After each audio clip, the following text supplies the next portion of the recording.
it's naturally, got a lot of really fascinating qualities. And if anyone's ever hung fiberglass insulation, it's obviously a heck of a lot better than that. We really like it in the blow and insulation industry.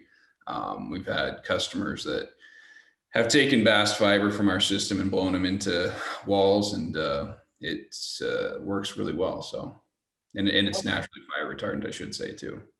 Oh, perfect. Yeah, because I'm just looking because I want to build my home hempcrete, and there's blocks now, so that's that bit better. But the whole thing is insulation on the top, and everything I looked at, it was hemp was, and that's the issue too. If I want to do clothing for chefs, I need it to, like, when polyester it beads, but if something catches like cotton, it catches on fire, and that's an issue. So just looking at those areas. I will encourage, if you guys want, that everything is open for chat. Hi, Erica, it's good to see you. Hello. If you guys want to share your contact information or reach out to each other, it is open for you guys to connect and do that as well. For those of you that are just joining, both Melissa and Andrew are going to open up and kind of present, ask questions or answer questions about industrial hemp fiber processing or processing. I'll give them an opportunity to introduce themselves, talk about what they're doing, and then we can go through questions. I'll help moderate some of the questions, or we can open them up. Just to keep things a little bit more controlled. If you guys do want to speak, go ahead and raise your hand. There is an icon down at the bottom, and then I can call on you. There you go, Robert, good job. But definitely to just keep things in the wrap.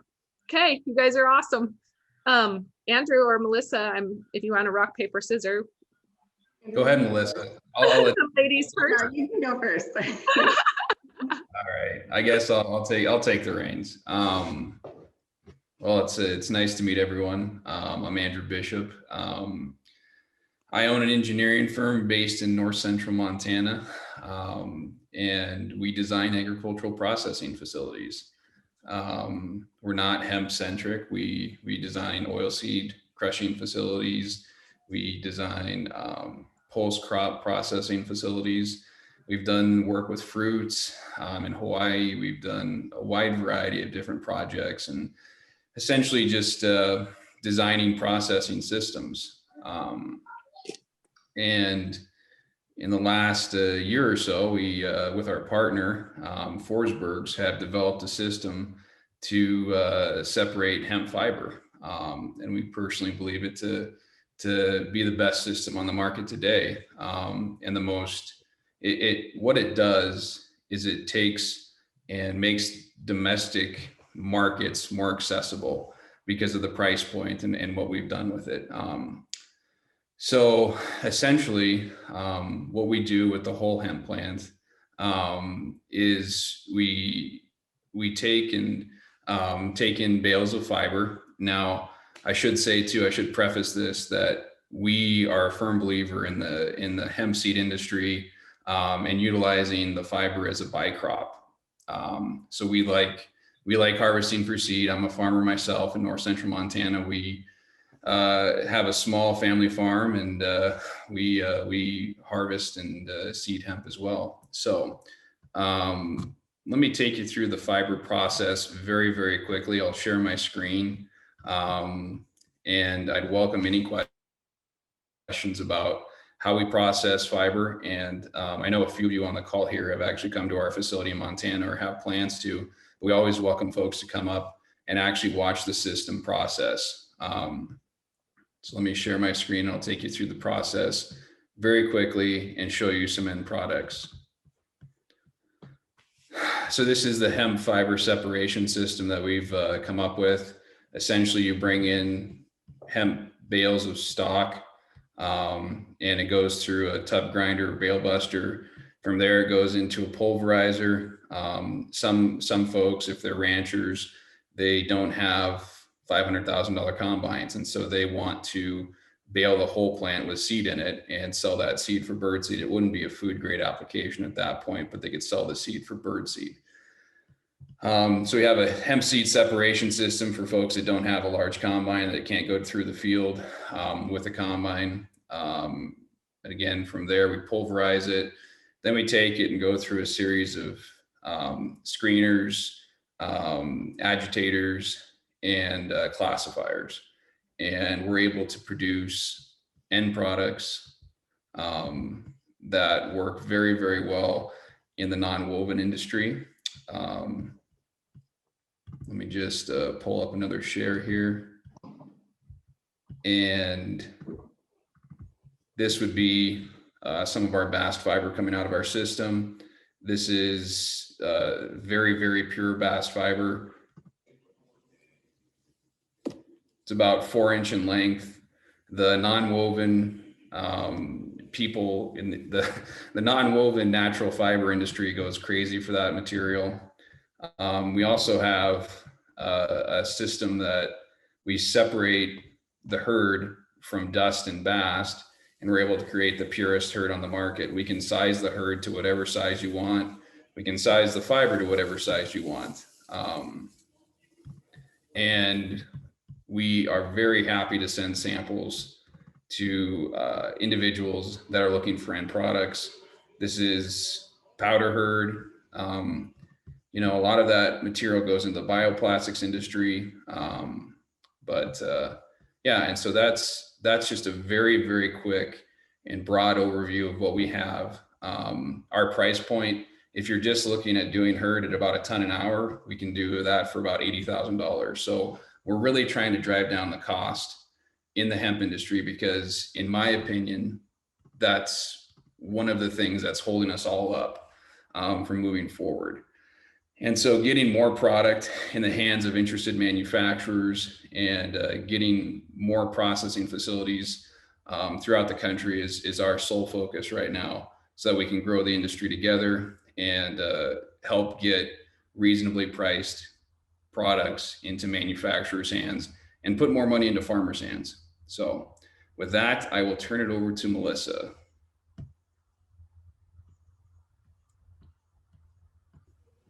You're on mute, Melissa. Okay, I've done that twice today, so I guess third time's a charm, and we can quit talking when it's on mute. Okay, so I am Melissa Nelson. I am with South Bend Industrial Hemp. I co-own it with my husband and my brother-in-law. We all have very different strengths, which makes us quite the unique team. My husband and my brother-in-law are fourth-generation farmers. We farm a few thousand acres here in central Kansas, mostly irrigated, some dry land. My background is crop research, so working with developmental chemicals, genetic traits, residue levels and safety, and then variety trials. So it was kind of a natural mesh between all of our talents to create this team, enter into the industrial hemp industry. Through a series of events or stars aligning or whatever you want to call it, we actually are opening a fiber processing facility. Our machine is being ran currently in Colorado. It's a 660 decorticator from Formation Ag.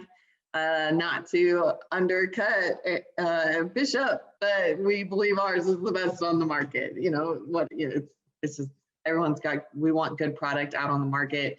Doesn't matter if it comes from Andrew Bishop's facility or our facility. We really have to collaborate and work together to see this industry rise. So we are supportive of all processing facilities that are going up throughout the U.S. as long as they're quality. You know, that's at the end of the day what matters. So I don't have a series of videos and things like that like Bishop had, but we just got back from a farm show, and I can show you a little bit about our processing facility. Like I said, our machine is being ran currently in Colorado. It is getting disassembled next week, and we'll move home to our location here in Great Bend. From there, we have three sizes of herd: a small, a medium, a large. We can spec it, or get it to the size that you need to meet your specs for whatever industry you're in.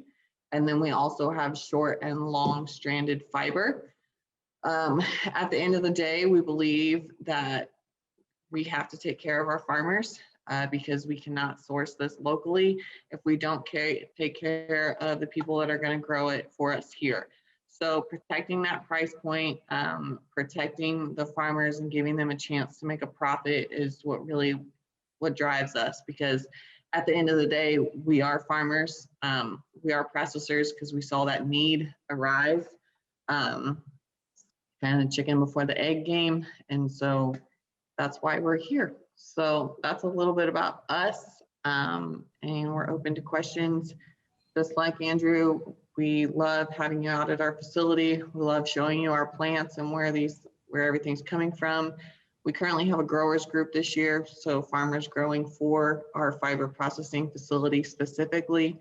And so we want to get everyone involved in the market that we can, because the rising tide rises all ships. So that's the goal, is to continue moving this industry forward and doing what we need to do that. So that's a little bit about us.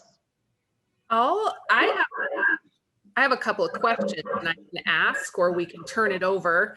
But I want to point something out. You two are on very different sides of the United States, right? You're not right next to each other, potentially won't be growing the same crops.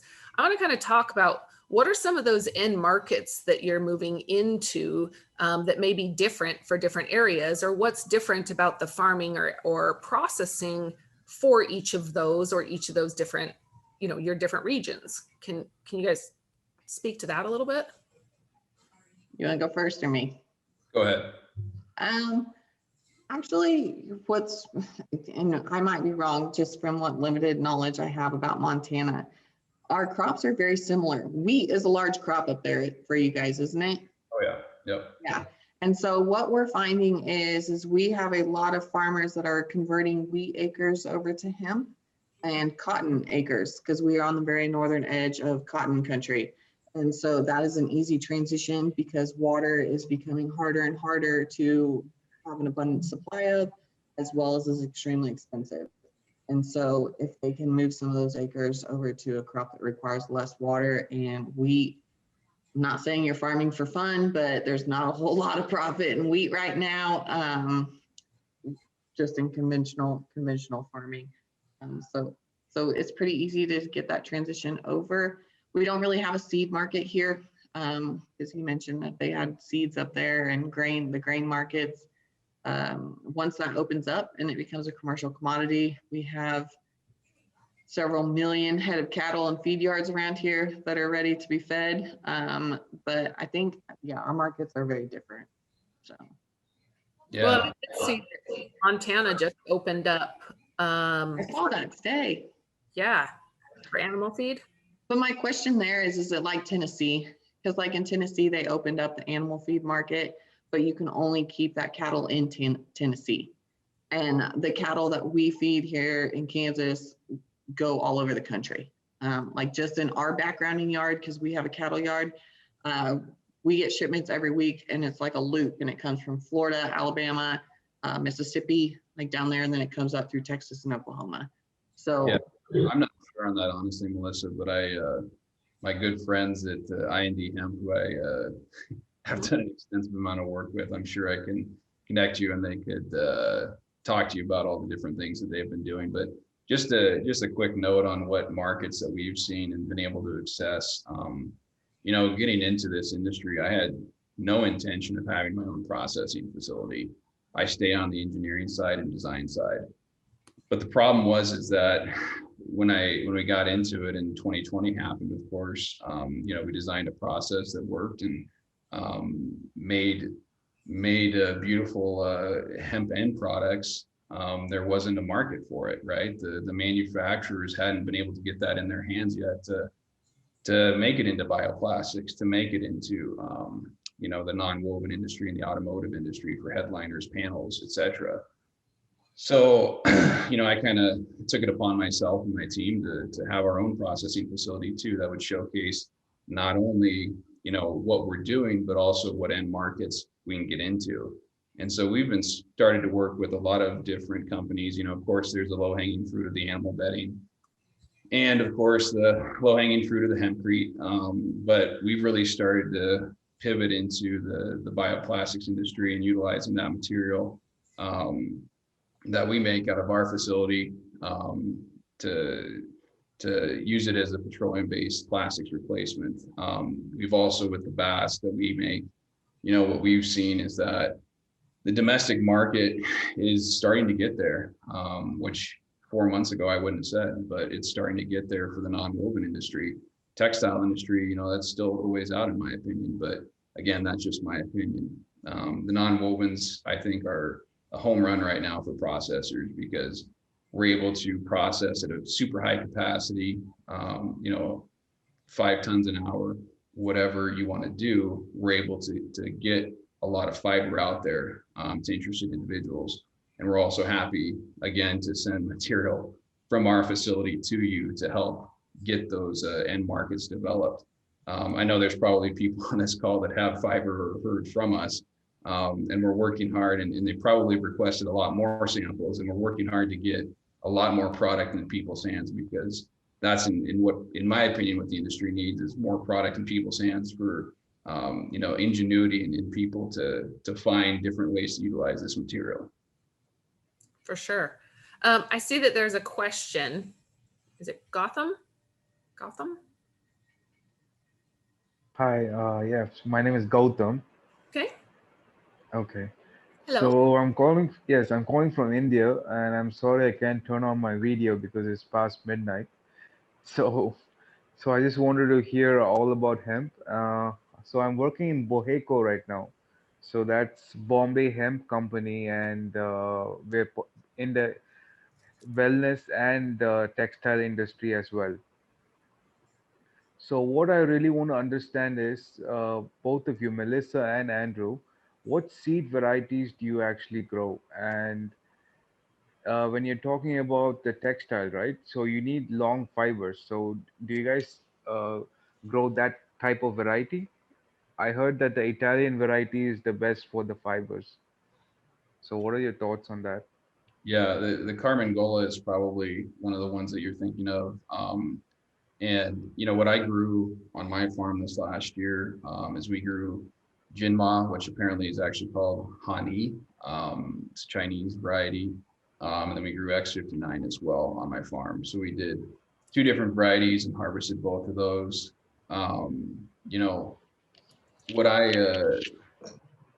What I've found, I guess, in the textile industry is that the fiber length that we're able to provide to people has, been what they need. Now, I'm not a fiber guy, right? I'm a farmer. I'm a seed guy. I understand fiber, but I am not like a fiber aficionado. I don't know like all the different terms. What I can tell you is that the folks that have our fiber have said it's the best fiber they've seen, and they really, really like it. Again, that's all I can speak about because the hemp industry is so full of this, information that might not really be true. What I can only do is speak to my personal experiences and what I've seen and what materials I've sent to people, because otherwise, if you start listening to people, what people say on the internet, you're gonna go a little bit crazy. So anyway, that's what I can speak to is that the 6-inch fiber length that we can get out of our system. The folks that we've worked with have liked that fiber. That's all I know. Go ahead, Melissa. Yeah, so on our farm last year, in 2019, we grew X59. In 2020, we grew A2 and Yuma. We found A2 to be extremely suitable for our region. That is one of the biggest things and struggles that we're finding with the varieties that we're growing is some flourish in Kansas. We've brought down some varieties from, that are Canadian varieties, and the heat units, it can't handle it here. A2, which flourished here, we had 14-foot plants, flowered at 3 feet in Texas. So finding the right variety for your area is going to really determine on what fiber you can produce. This is fiber. This is one strand of fiber from our plant that came out of the decorticator. It's 12 inches long. And so we're going to have A2 this year and Yuma. And then because it's always important to move the industry forward, we've got 5 other varieties going in to see if maybe there's a better option for Kansas. And so you can check back in later in the year and maybe see how those varieties are performing and see where we're at. So. Cool. So I'm going to go ahead and go over some questions that we have. And then that way we can open it up at the end, because I know when everybody registered, you guys have questions. I'll open it up if either of you want to take this or take these. But I think one of the biggest questions that keeps coming up over and over again is what roadblocks are we seeing that are keeping this industry from really moving forward? Yeah, I mean, in my personal opinion, the supply chain and getting more processors out there and getting the capital costs for processing down to a mark that actually makes sense. If you're selling herd for 40 cents a pound, that's the bottom line as far as I'm concerned.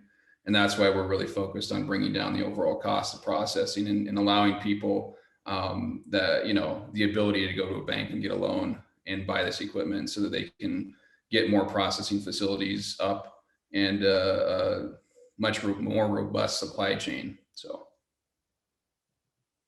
I would say that's definitely one of the roadblocks we ran into, or even if you can crunch the numbers and make them work, getting a bank to be willing to take that risk on you on this industry. It's getting better. It's funny, we actually have people approaching us now instead of us knocking on doors. So that's pretty exciting. But really, in terms of supply chain, no processors are going to go in unless they've got farmers to grow and they're going to have that consistent supply. No farmer is going to put it in the ground unless they can economically make it work and they have a trustworthy place to go with it. People got burned pretty bad in the CBD industry. It's kind of helped in one way because it's taken out all the people that think they're just going to get rich and get out of here. I would say the quality of people that are still in the hemp industry, that are still willing to push through, are higher. But getting the farmer's trust to grow for you and that they're going to get paid at the end is very important. Yeah. One quick comment. I couldn't agree anymore with you. And one of the things that we found is that some of the folks that are have bought our equipment and are putting up processing facilities, they've had to basically convince their farmers that this makes sense to grow, right? And that's a heck of an ask right now, because with farmers, our commodity prices are rising, right? So as a wheat farmer, I'm pretty doggone happy right now making, if it's around $6 a bushel. So I can actually make a little bit of money if I have a good year. And so what our processors have, had to do is pivot into the seed industry as well, right? I tell people all the time, you might want to build a hemp fiber processing facility, but one way or another, you're going to have to be in the seed industry too, in my opinion. Again, this is just my opinion, but what I've seen is if you're going to pay your farmer 10 cents a pound for hemp fiber, he's not going to really want to grow it in that alone. He's going to want to make money on the seed side too, or CBD side if you go that route. But personally, I believe that every hemp fiber processing facility should be looking at hemp seed as well and looking at the end markets there and developing that, because it puts more money in farmers' pockets too, right? And that's what I'm all about, bottom line. Absolutely. So with that, can you speak, are you seeing a lot of need for organic? There's a few questions in here for organic versus non-traditional, non-organic farming. What are you seeing as far as that need for farmers? Yeah, what I've personally seen, and I'll be interested in Alyssa's thoughts, but we're close to Canada, right? And so the seed market's pretty well established up there, where you're making about $1 a pound for conventional hemp seed if you sell it, if you're a farmer and you sell it to the processor, or for organic. For conventional, we're about 40 cents a pound for hemp seed right now. Now that market hasn't really varied that much. I have seen more people have asked me about organic fiber lately, but it hasn't come up consistently. We're starting to see a little bit of a movement towards that organic fiber side too, but right now, if they can get fiber, they're happy, right? Because the manufacturers that we're working with are desperate for this fiber or herd. And so they're willing to take whatever they can get. But I think there could be, I think there's going to be a movement towards that. And as a guy that farms, there's a huge benefit to growing hemp in organic fields because it crowds out weeds. And so, yeah, I think there's a lot of benefits, and there's going to be some movement towards that as well. Melissa, do you have anything you want to add? I have less experience because there's just not that many organic farmers around here. And honestly, there's really not that much of a market. So it's not, and it takes 2 to 3 years to get yourself certified organic. And a lot of the weed pressures that we're having around here, do I see that as a market coming up? Yes. Do I see many market farmers here moving over to that? Probably not. Well, and I think it's what I understand, and correct me if I'm wrong, but it probably depends on our end market that we're selling into, right? How it's being processed, even secondary processing. Haley, Right. did you have a quick question before I went on to the next one? Yeah, do either of you have a recommendation of a resource I can go to create a farming contract to give to farmers, like a template of what considerations need to be in a farming contract? Like for a processing facility, like for you as a processing facility, or No, to contract with a farmer to grow industrial hemp. I mean, I can send you what we our farmers this year, and you can use it however you want. Okay, that would be really helpful. Yeah. Send me an email. I put my email in the chat at southbendhemp@gmail.com, and I'll send that your way. Okay. Thank you, Melissa. Cool. How far away do you guys think we are from scale, big scale? Go ahead, Melissa. Gosh, honestly, I think it's going to be sooner rather than later. I don't know. Andrew may disagree, but we've only been doing this industry 2 years, and look how far we've came. And we're finally getting some traction with some bigger names and things like that. I would say in 2 years, 3 years. Yeah. And I think, with the amount of processing facilities you're going to be seeing coming online in the next 6 months with the equipment from us, I mean, I think you're going to see, a lot of 10,000 pound an hour lines coming online domestically, and that's going to really change the supply chain and see how we, I guess I think it's going to be here very quickly. The big thing that I'm a little bit of a naysayer on is the domestic market for textiles. It's a little further out, I think, but that's just my opinion from what I've seen in the industry. Now the non-wovens, it's there, it's already here. It's just a matter of, capitalizing on those contracts that are out there. And that's a big difference between like Formation Egg and myself, is that we're not focused on the super strong or super long strand fibers. That's not us. We're focused on moving a lot of product through our system quickly and getting pure end products. That's our whole goal. So I think we're going to see a huge supply chain shift here. And with the facilities I know going in around the country that we're designing, I mean, the scale is going to be here. Well, and I think that you brought something up that's a really good point. We talk about end product. There's so many different ways to process, from small scale to big scale. One of the questions was ability to utilize mobile decorticating facilities or mobile facilities, right, to feed into maybe a secondary processing, and then scalability, what that looks like. And so I think that they all become valuable at some point. It's just a matter of, when and how.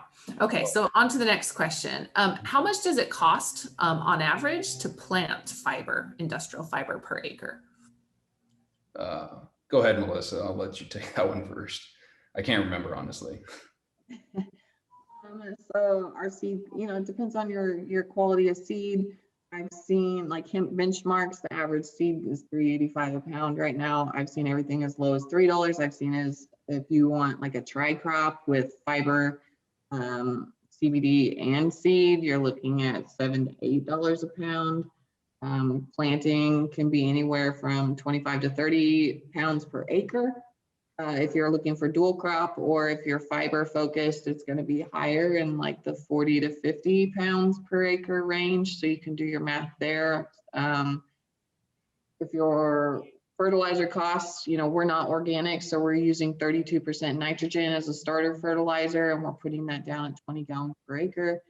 So in a number, let me do the math while Andrew's talking real quick. It's in my spreadsheets and stuff because we break down all our budgets and at the beginning of the year.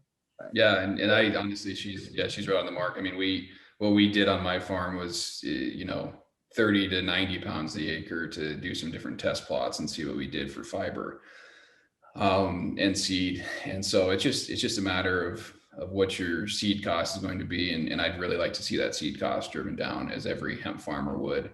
And I'm hopeful that we'll get some domestic production of hemp seed moving forward, so that we can drive that cost down and have more people be able to plant hemp. Melissa, this is directed towards you. On your 14-foot crops, or your plants that you're growing, they're not dual crops, are they? They're just for fiber? They actually were dual purpose. Okay. We fertilized kind of similar to how we fertilize irrigated corn. And so we learned we're going to make some adjustments going into the 2021 season. We're going to back down our nitrogen application by 30 pounds per acre. So we're going to be targeting more of the 150 pounds per acre mark, because dual purpose wise, that was just a lot of wasted material that was running through our combine to get our seed. Was it pretty cool to have plants that high, that tall? Yes, but live and learn. And so we're going to make adjustments this year. Do you know about how many tons of stock or herd you're getting per acre? Yeah, so our combine, we used a Case IH 8010 combine, just a conventional combine. We used our draper head, and the draper head only goes up 6.5 feet. So we had a lot of material that was wasted, and we ended up with 3.5 tons per acre, which we planted well under the suggested planting rate. And so we feel like we can easily double that this year. I wouldn't want to be your rotor that day on your combine. That would have been a bad day to be a rotor.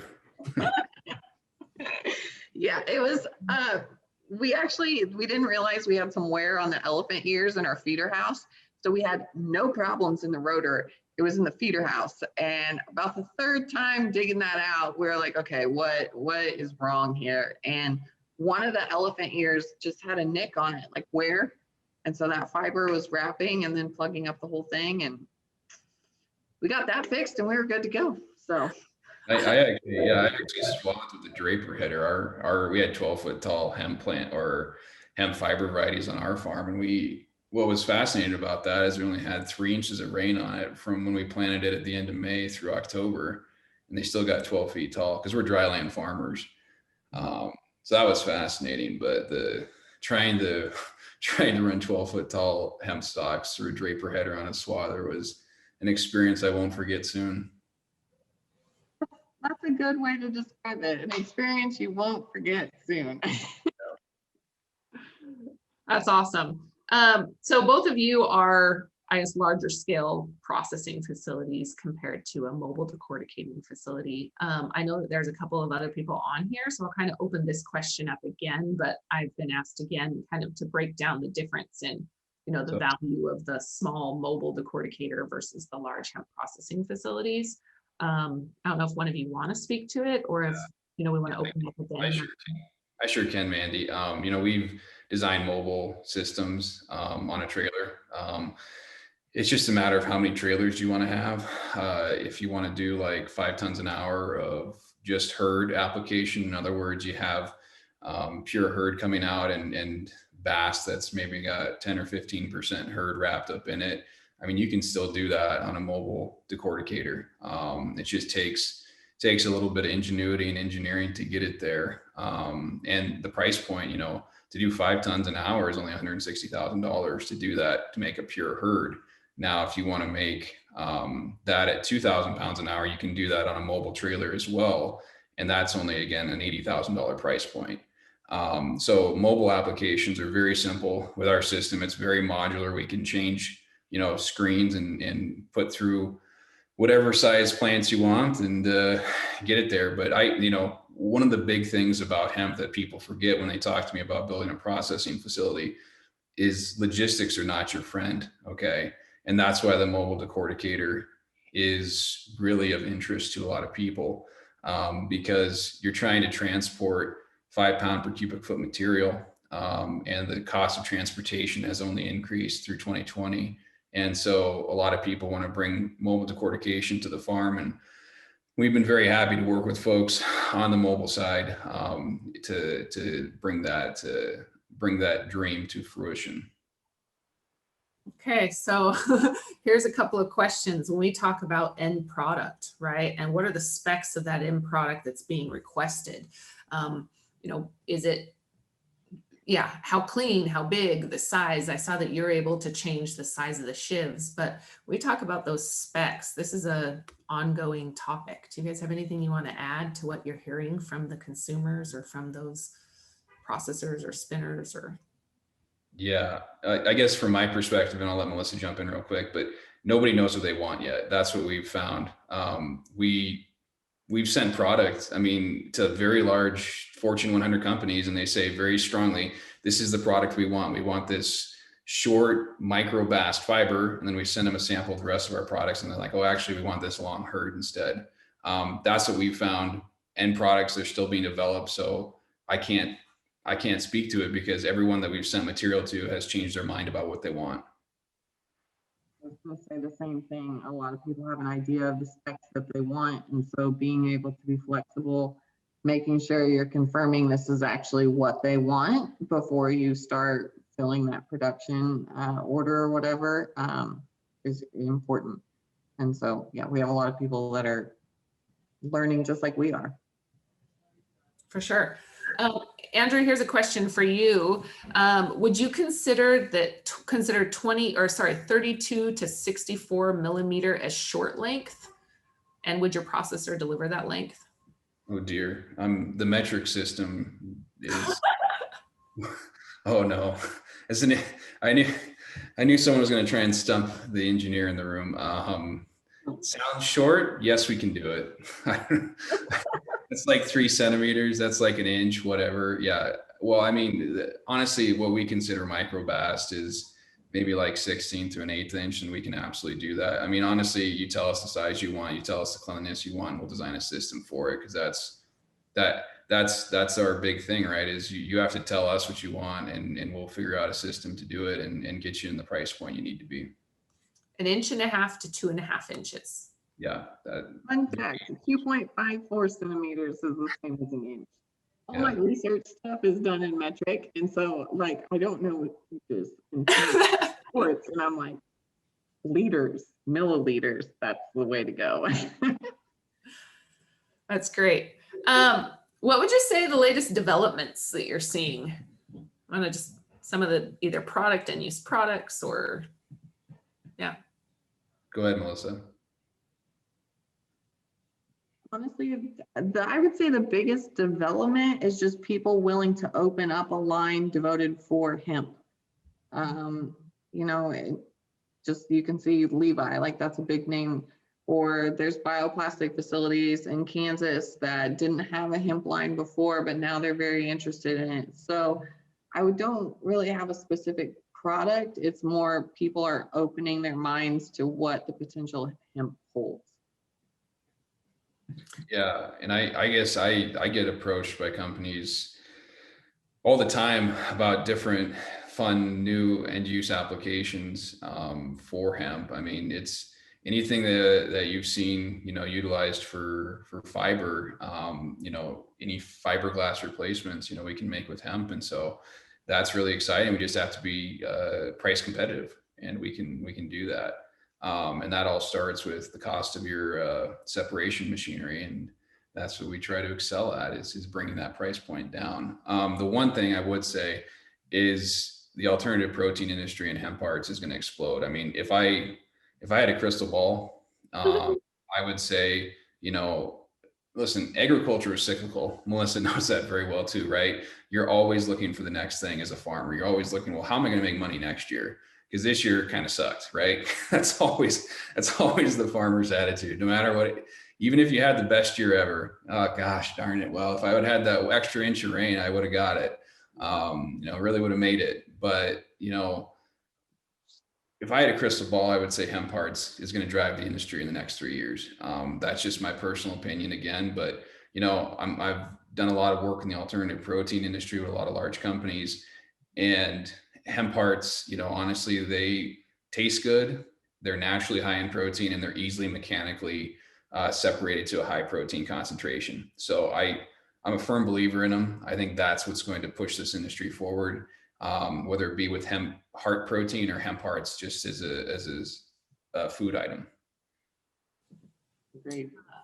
Yeah, I've said for a little while, we missed the boat with coming in the way that we did and should have hit protein first. So again, I am not the expert. So talk to me about quality of product in compared to quality product out, right? What difference does that have when we're processing different types of fiber and retting in field versus not in field, or not retting? Yeah. Round bales versus square bales. What are you guys using? So for us, we don't care if it's retted, and that's a huge benefit of utilizing our production machinery. Is we just need to be dry, and then the color of the fiber is the question that you have to answer yourself. Is if you care if it's green fiber or not. A lot of folks that we're working with are pushing just towards the herd side right now because that's the end market that makes the most sense, right? The bast industry is a little bit further behind, so most folks are moving towards just the herd. But what we've always focused on is creating the purest end products that we possibly can with our machinery. And so making it 99% pure herd requires 2 air washes, and that's what we've done with the design of our system. And I should mention with the design of our system from Forsberg's, it's a manufacturer that's been in the industry for 90 years, and all of their machines are warranted and serviced from Minnesota, and you can count on the Forsberg's name, and they developed the system with us. But quality of end products is, in my opinion, the thing that was missing. So 99% pure bast and 99% pure herd is what we strive for, and that's what we got with our system. Yeah, so we do like our product retted. We just find that it runs through our machine so much better. I don't have any experience in anything besides field retting. I've seen it 2 different ways, where you swap it down, you lay it and let it field ret. I've also seen it standing in the field retting, and then you come back in the spring and bale it. I've gotten to run a little bit of material both ways, but for us, retting is important. The big thing for our area is weed control. And, because the machine can't separate out pigweed from herd as easily as, just the bast from the herd. So quality going in, weed control, and retting is important for our machine. And we request round bales because we have a self feeder that basically unrolls the bale and winds it through the machine. Is it a loose round bale or compact? I had somebody at an event this weekend as I was talking about fiber. What's required? Loose bale? Medium. Oh. That's what we ask for. That's what we ask. Because we have a baler and everything, and it's medium. Okay. Yeah, and for us, for our incoming product, we don't care what it looks like. The bales, we'll take square, we'll take round, we'll take non-retted, retted, we'll take whatever you bring us. If there's a lot of weeds in it, we'll separate them out, and that's a huge benefit of working with us too. So. But Andrew, do you change the price that you buy it from if it's retted or non-retted? Is there any difference in value to you? For us, it's not really a value thing. It's just a matter of what our processors see the end products are for, and so what they can sell them for, which, you know, pencils back to what they can pay their farmers. And so if it has to be a silver fiber, then, you know, they're going to dictate to their farmers that it has to be retted in a silver fiber. But for us in our processing system, we don't care. Okay. That's a good question. Gotham, I saw you have another question. You're on mute. Yeah, thank you. Yes. So when you're coming back to the term requirement, so we always look for fibers with a length of 30 to 35 centimeter, right? So can you provide that, Andrew? And one more question while I'm asking this is, can you just be more elaborate in the non-woven industry, the hemp fibers? Do you process them in the same way for woven and non-woven? So I had to do some quick math. That's 11.8 inches is the fiber length. If my math is right. We haven't made fiber that long yet. Are we going to? If the market dictates it, we'll strive for it. But the domestic market that we've seen hasn't dictated 12-inch long fibers. You know, internationally, 100% would, but domestically, we haven't seen that.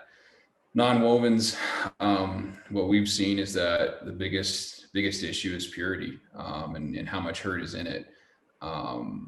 For us, that's what we've really pushed for, and that's where we've been able to allow our customers to capitalize on those markets that are out there for large quantities of fiber that are, you know, valuable to the processor. Did that answer your question? I hope. I think. Yeah. So just one last question. So when the automotive industries like the Mercedes-Benz, the C-Class line, they're saying that they use hemp in their cars. So where do they source it from, or what kind of fiber do they use? Yeah, so that's a great question. I personally don't have any experience with knowing what Mercedes-Benz, where they source their fiber from, but what I can tell you is that my experience has been that the automotive industry folks that we've worked with have asked for anywhere from 1 to 4 inch lengths, and they want it to be a uniform length, which we're able to provide through our screening system, and very pure. Right now, a lot of folks are sourcing hemp that's hand cut and run through traditional decorticators from Southeast Asia. That, if I was just taking a wild guess, that would be my guess is where it comes from. Thank you, Andrew.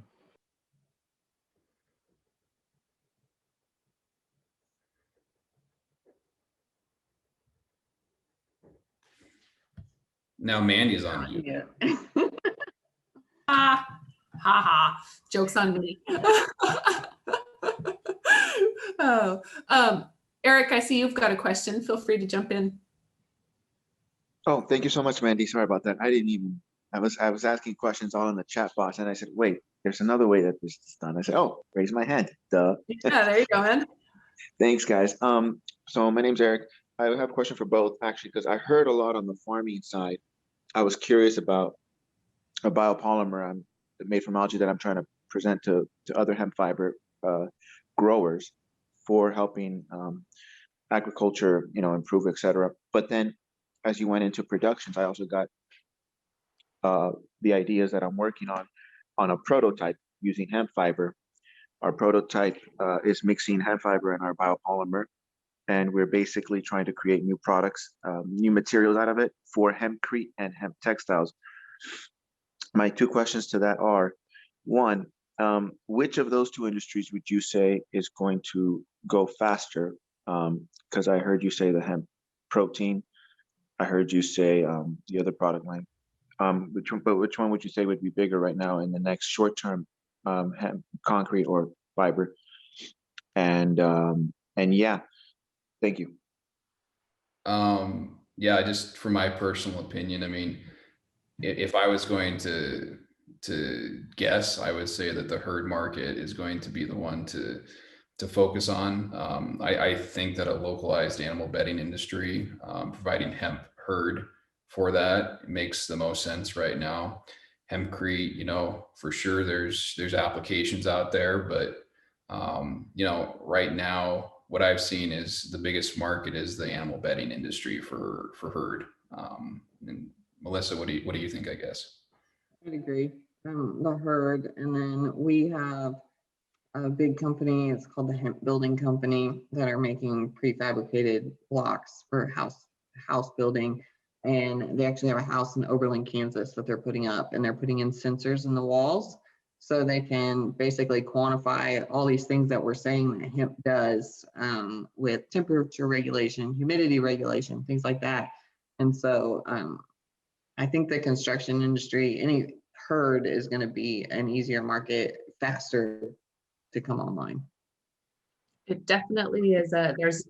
When we talk about processing, can you guys speak a little bit to the secondary processing that may be necessary to reach some of the high textile grade fibers? You know, when we talk about, it's something like what, 8 to 10% of the plant is textile grade fiber, or even 8 or 10% of the fiber is textile grade fiber. I'm not sure, but can you kind of speak about maybe secondary processing and then reality of what markets, you know, consume what part of the opportunity?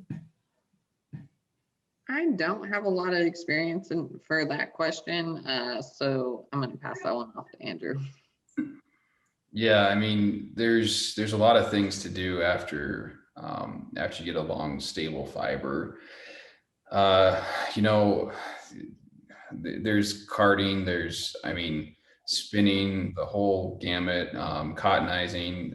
You know, personally, I haven't really focused on that because that, to me, again, is a few years out. Like domestically, like internationally, of course, it's there because, you know, labor is so much, it costs so much less, right? And that's a very labor intensive process. It's a secondary processing of that fiber. And so that's why you saw a lot of the domestic textile production move overseas, you know, in the last 20 years. And bringing that back is going to be an uphill battle. But, you know, if you believe in this plant, you'll believe that it can get back here. For sure. Some gum fiber, but that's not really my news to share. So when that's ready to be put out, I'll share that for the person that I got it from. Okay, I didn't understand what you said. Very good. Repeat it. Oh, sorry. I have some samples of some degummed fiber. So like fiber that's been degummed, it's clean, degummed, and it's been spun for yarn. And so it's ready to go be a shirt or whatever. Again, I'm not very knowledgeable in that industry. They were very excited when they gave me the sample and told me all about it, but not my news to share. Okay. Melissa, is cottonizing and degumming synonymous? I don't think so. I think that is two different steps. Okay. Right. It's close, but it's not the same thing. Right. Okay. Hi, Bob. I recognize that voice. I didn't see your face, but I recognize. Oh, I was on the phone earlier on the meeting. I was one of those people on the phone. I got you. Listening. Very cool. Well, hello. There is a question right here about what challenges do you see for growing strains that are capable of being used for textile grade fiber, and when degumming and cottonizing process afterwards, or and with that degumming and processing?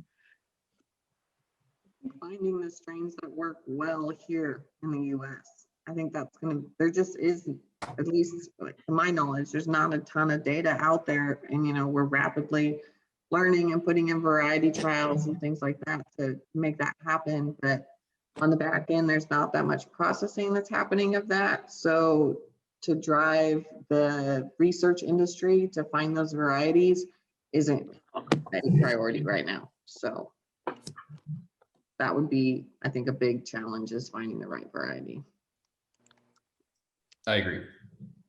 What about the degumming process, degumming and cottonizing afterwards?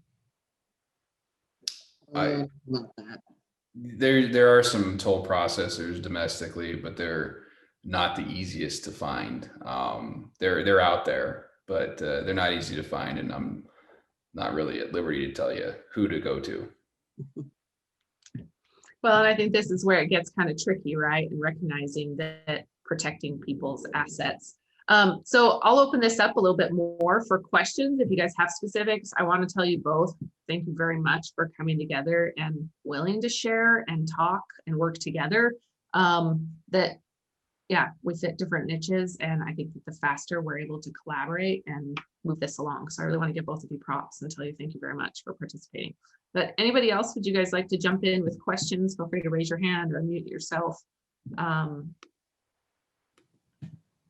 I can change the view so we don't have to stare at one person. Eric, I saw you have your hand raised again. If you'd like to do that, feel free. Thank you, Mandy. You know I like to talk a lot, so I apologize to everyone. So there's Andrew and Melissa. There's a lot that you guys have said that have actually brought a lot of new questions. Like, you've answered a lot of questions. I guess you've answered a lot of my starter questions, and now I have a lot more second level questions. I was hoping I could chat with you guys a little more because of the fact that my product being the biopolymer, I'm pushing it through farming, and now I'm getting pulled into industrial applications. I just got off a science call today where we are even possibly looking to take the value of energy production from hemp fibers for burning it like as if like a biofuel to 33% higher. So stuff like that is coming across my table and request. I wanted to know if I could talk to you guys about the fact of taking one product from the farming production and then end retail product of the hemp fiber and hemp product industry. Sure. Yeah, I can take that offline. I'll put my website, and if you just throw a contact form submission on eggprocessingsolutions.com, one of my team members will reach out to you, man. Wait, ag processing? Is that, do you got, I think there's a gentleman called Savage. What was that? Do you know the name Mr. Savage? Does he work with you? Yeah, he's one of my employees. Okay, I'll call him directly because him and I are in chats for your sample fibers, and we are scheduled now in May to get you prototype product. So never mind. I guess he's helping me out. That I got ahead of you. I'm sorry about that. I guess I was just speaking for Melissa then. Oh yeah. So you can just email me at southbendhemp@gmail.com. I threw all my contact information in the chat, and we can figure out the best options for you. Thank you. Appreciate you. Thanks, Andrew. Okay, so I'll kind of open it up if you guys would like to ask additional questions, if you guys would like to start topics. Like I said, we'll keep it kind of short since there are still 50 of you logged on, or yeah, nearly 50 of you. But yeah, any additional questions for Andrew or any feedback, questions you'd maybe like to talk about the processing piece in general? This is Claire. I have a question. And this is really for everybody too, but Andrew and Melissa, have you guys been able to go after any SBIR funding, or has anybody seen any solicitations specifically for the processing of hemp fiber? You go first, Andrew. I guess we have, I mean, we're self-funded, so we haven't looked at that at all. Same with us, self-funded, and there's some new, I just had a meeting with my accountant earlier. I guess there's some tax incentives for R&D work in hemp that's happening. And so we're looking at that avenue because who doesn't love tax incentives? But yeah, we're just self-funded and we haven't pursued that. What has been your feedback, Claire?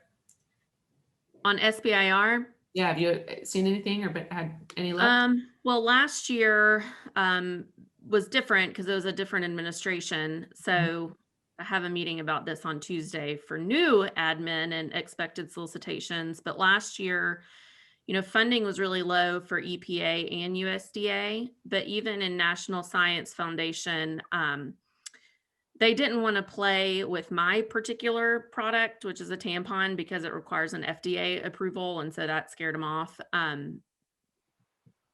But, you know, they're just, I don't have the bandwidth to look into all of it, but I've got to believe that there's some opportunity there, even in places like the DoD, and using hemp for warfighter textiles and that sort of thing. So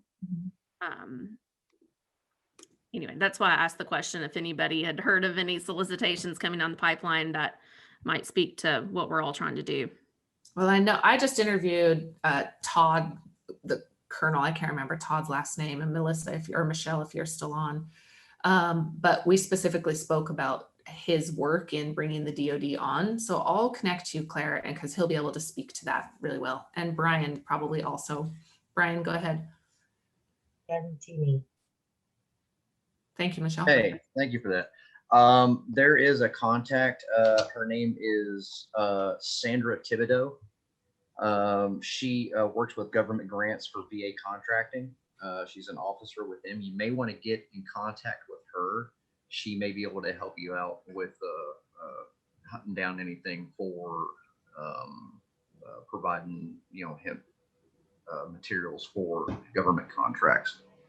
We're looking at her for fiber right now, but it's the United States military. They're going to need all that they can get eventually. So.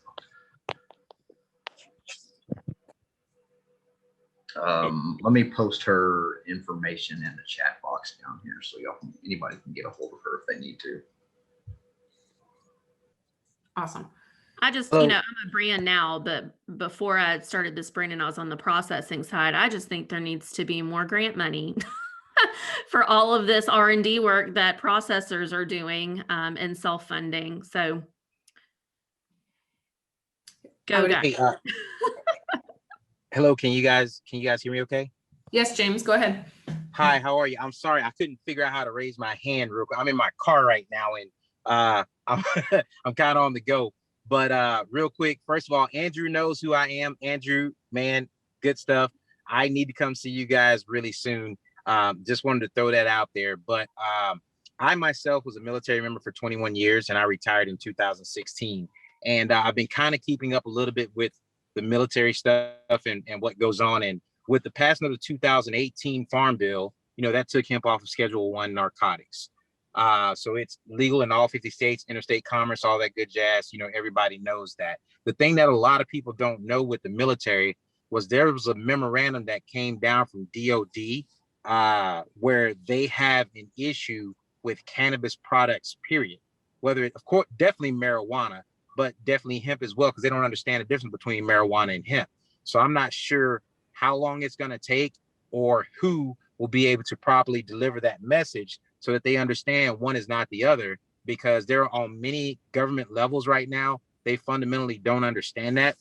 And there are a lot of people that are missing out on the CBD side of things because of that. And also, they're going to miss out on the textile side as well, because they view hemp and marijuana right now as the same thing.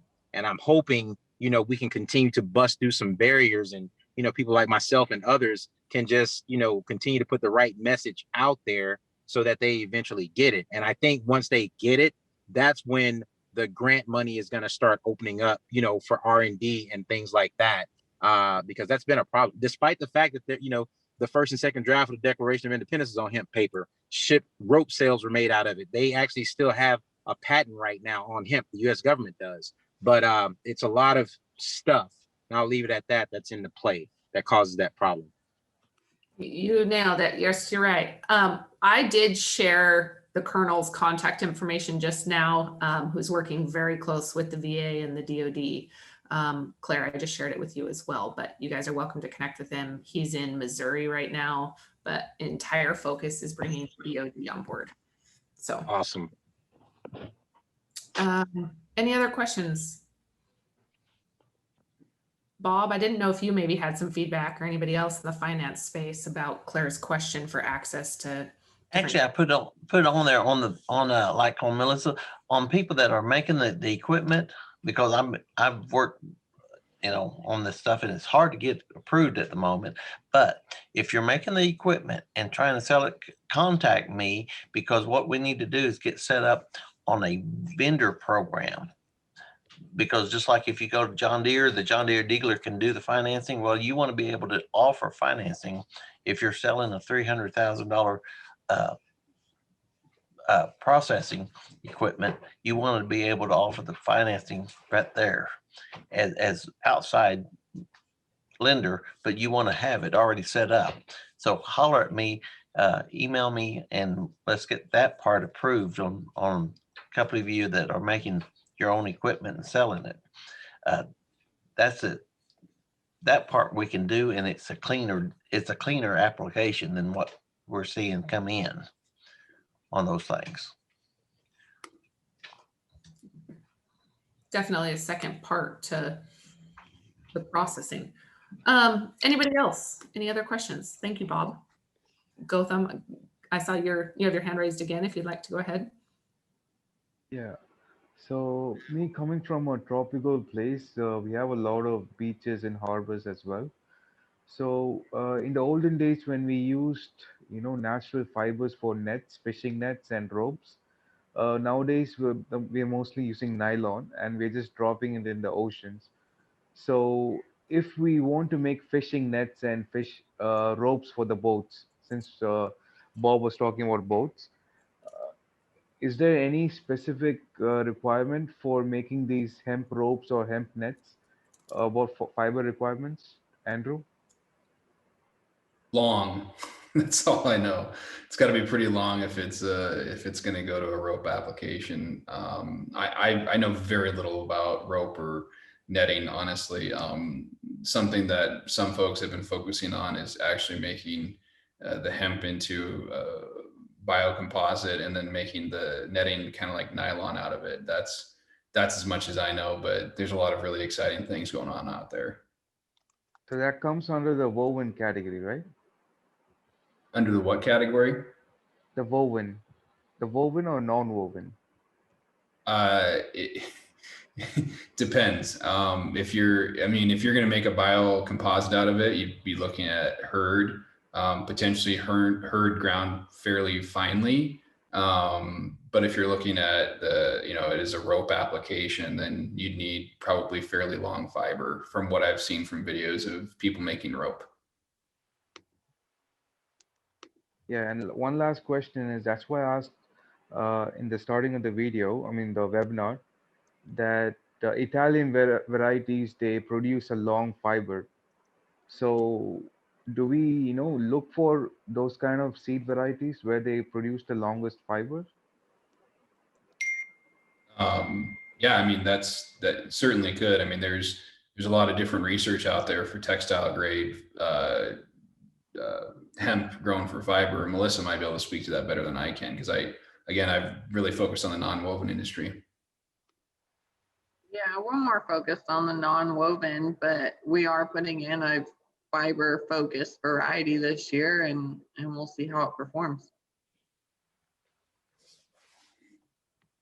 Well, and Corbett, for those of you that has designed the technology or the equipment that you're using, has quite an extensive background in textiles. And so with that in mind, is in production, it has definitely been designed and developed to accommodate that, from my understanding. Is that right, Melissa? Mm-hmm, correct. So I'm excited about both of them. There's a reason both of them are on here, because they're both very different, but fulfill, very different needs, different areas. And this industry is massive. I know, Dave, you've got a mobile decorticator when we were talking about processing. So he's on here also. Yeah. So again, any other questions before we sign off? It's been an hour and 15 minutes. Thank you all very much for joining. Thank you, Mandy. Thank you, John, for breaking the silence. That's good. Thanks, Melissa and Andrew, too. That's great information and a key point to keep it affordable so the farmers can grow and get paid. It's a big factor.